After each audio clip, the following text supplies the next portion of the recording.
ഇന്ന് നമ്മൾ സംസാരിക്കാൻ പോകുന്ന വിഷയം അഡിനോയിഡ് ഹൈപ്പർട്രോഫീനെ കുറിച്ചാണ്.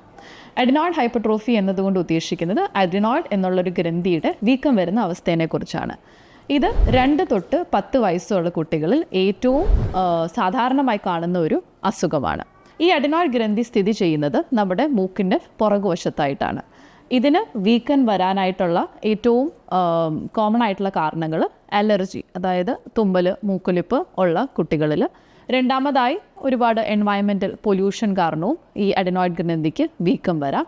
മൂന്നാമതായി അമ്മയുടെ മുലപ്പാൽ കിട്ടാത്ത കുട്ടികൾക്കും അല്ലെങ്കിൽ അത് 2.5 വയസ്സ് വരെ മുലപ്പാൽ ഊട്ടാത്ത കുട്ടികളിലും ഇത് കോമൺ ആയിട്ട് കാണാറുണ്ട്. ഇത് മൂക്കിൻ്റെ പുറകിലാണ് സ്ഥിതി ചെയ്യുന്നത്. അതുകൊണ്ട് തന്നെ മൂക്കിൻ്റെ പുറകിലുള്ള ദ്വാരത്തിന് ഇത് തടസ്സം സൃഷ്ടിക്കുന്നത് കൊണ്ട് കുട്ടികളിൽ മൂക്കടപ്പ് സ്ഥിരമായി ഉണ്ടാകും. രണ്ടാമതായി ഈ ഗ്രന്ഥിയിൽ വീണ്ടും അണുബാധ വീണ്ടും ഉണ്ടാകുന്നത് കൊണ്ട് കുട്ടികൾ എല്ലാ മാസവും ഒരു പനിയും ജലദോഷവും വന്ന് ആൻറ്റിബയോട്ടിക്സ് എടുക്കുന്ന ഒരു അവസ്ഥ കാണാറുണ്ട്.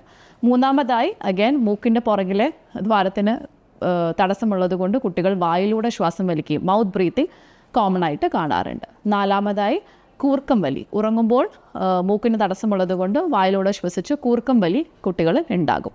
മൂക്കടപ്പ്, വിട്ടുമാറാത്ത ജലദോഷം, പനി, വായിലൂടെ ശ്വസിക്കുക, കൂർക്കം വലി, ചെവി വേദന, ചെവിയിൽ ഇൻഫെക്ഷൻ, ചെവിയിൽ നിന്നും പഴുപ്പ് വരിക, ഇതൊക്കെയാണ് ഏറ്റവും സാധാരണമായി കാണുന്ന രോഗലക്ഷണങ്ങൾ. ഇനി ഈ രോഗലക്ഷണങ്ങളുള്ള കുട്ടികൾ നമ്മളെ സമീപിക്കുമ്പോൾ നമ്മൾ 2 രീതിയിലുള്ള ഇൻവെസ്റ്റിഗേഷൻസ് ആണ് ഇതിൻ്റെ ഡയഗ്നോസിസിന് ഉപയോഗിക്കുന്നത്.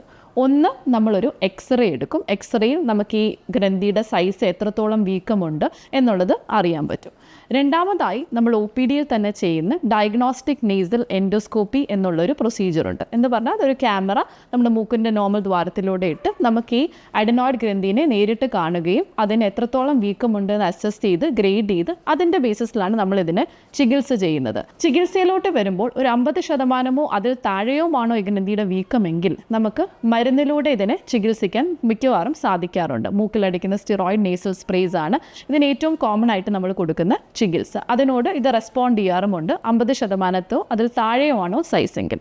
50% മേലെയാണ് ഇതിൻ്റെ വീക്കത്തിൻ്റെ അളവെങ്കിൽ മിക്കപ്പോഴും നമ്മൾ ഇനീഷ്യലി സ്പ്രേസ് ട്രൈ ചെയ്യുമെങ്കിലും പലപ്പോഴും അതിൽ മാത്രം നമുക്ക് ചികിത്സ അവസാനിപ്പിക്കാൻ സാധിക്കാറില്ല. ആ കുട്ടികളിൽ മിക്കപ്പോഴും ശസ്ത്രക്രിയ ആവശ്യമായി വരും. ഇതിന് ചെയ്യുന്ന ശസ്ത്രക്രിയയ്ക്ക് നമ്മളിവിടെ നമ്മുടെ ഹോസ്പിറ്റലിൽ ഏറ്റവും നൂതനമായിട്ടുള്ള എൻഡോസ്കോപ്പിക് കോബ്ലേറ്റർ അസിസ്റ്റഡ് അഡിനോയിഡക്ടമി എന്നുള്ള സർജറിയാണ് നമ്മൾ ചെയ്യുന്നത്. പണ്ട് ഇതിനെ നമ്മളൊരു ഷേവ് ചെയ്ത് കളയുന്ന ക്യൂറട്ടാജ് എന്നുള്ള പ്രൊസീജിയർ ആയിരുന്നു ചെയ്തിരുന്നത്. പക്ഷേ ഈ നൂതനമായ ശസ്ത്രക്രിയയുടെ അഡ്വാൻറ്റേജസ് എന്താണെന്ന് ചോദിച്ചാൽ, അല്ലെങ്കിൽ ഗുണങ്ങൾ എന്താണെന്ന് വെച്ചാൽ, കുട്ടികൾക്ക് പോസ്റ്റ് സർജറി കഴിഞ്ഞുള്ള റിക്കവറി വളരെ പെട്ടെന്നായിരിക്കും. സർജറി കഴിഞ്ഞുള്ള പിറ്റേ ദിവസം തന്നെ അവർക്ക് ഡിസ്ചാർജ് ആകാൻ സാധിക്കും.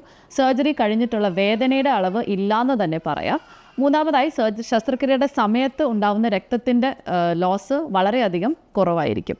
അപ്പോൾ ഈ എൻഡോസ്കോപ്പിക് കോബ്ലേറ്റർ അസിസ്റ്റഡ് അഡിനോയിഡക്ടമി എന്നുള്ളതാണ് ഇതിനുള്ള ഏറ്റവും നൂതനമായിട്ടുള്ള ശസ്ത്രക്രിയയുടെ ഓപ്ഷൻ.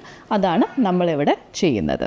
അപ്പോൾ ഈ ബുദ്ധിമുട്ടുകളുള്ള കുട്ടികളെ നമ്മുടെ ENT OPDയിൽ കൊണ്ടുവന്നാൽ നമുക്കത് ഇവാലുവേറ്റ് ചെയ്ത് വേണ്ട പോലെ ട്രീറ്റ് ചെയ്യാവുന്നതാണ്. Thank you.